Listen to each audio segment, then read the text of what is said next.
How to recover Gmail account password. So if you want to recover your Gmail account password, then first of all you have to open up a browser, any browser that you're comfortable with.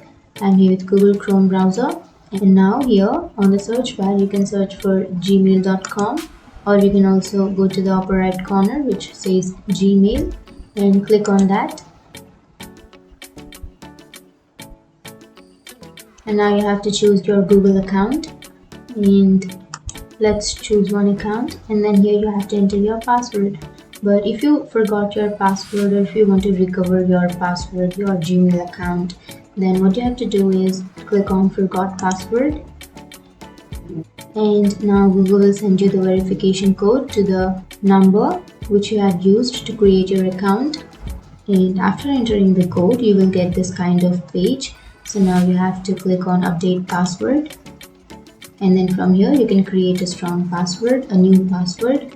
So you have to enter a new password here, and then you have to enter your new password again to confirm, and the password must be at least 8 characters. And after entering your password you can click on save password. So that's it, that's how you recover your Gmail account password. And if you have any questions, feel free to comment below. Thanks for watching.